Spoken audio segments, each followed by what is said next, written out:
दैनिक चिंतन 8 जून। बदलाव के लिए अपने आप को खुला रखना।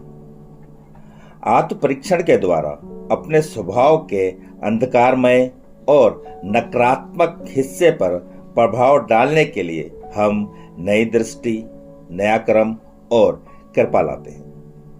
इसके साथ एक ऐसी विनम्रता का विकास होता है जिससे हमें ईश्वर की मदद पाना संभव हो जाता है। हमें पता चलता है कि थोड़ा थोड़ा करके हम अपनी पुरानी जिंदगी जो काम में नहीं आई उसे हटा सकते हैं, एक नई जिंदगी के लिए जो किसी भी परिस्थिति में काम कर सकती है और करती है।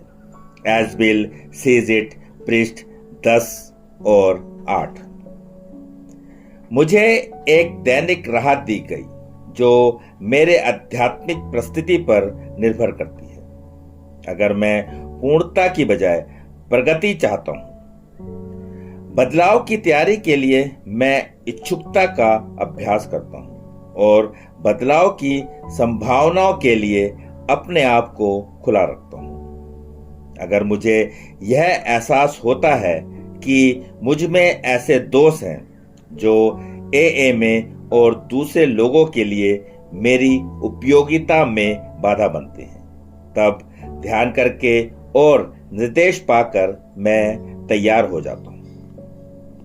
हम में से कईयों ने अपने पुराने विचारों को पकड़े रखने की कोशिश की और जब तक उन विचारों को हमने पूरी तरह से नहीं छोड़ा तब तक उसका परिणाम कुछ नहीं निकला। अल्कोहलिक एनोनिमस, पृष्ठ 58। बात को छोड़ देना और उसे ईश्वर पर छोड़ देना। इसके लिए मुझे सिर्फ अपनी पुरानी आदतों को उसे सौंपने की आवश्यकता है।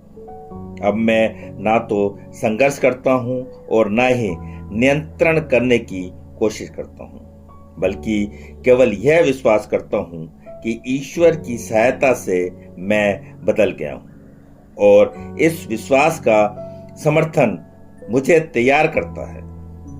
जागरूकता, प्रकाश और प्रेम को भरने के लिए मैं अपने आप को खाली करता हूं और मैं हर एक दिन का आशा के साथ सामना करने के लिए तैयार रहता हूं।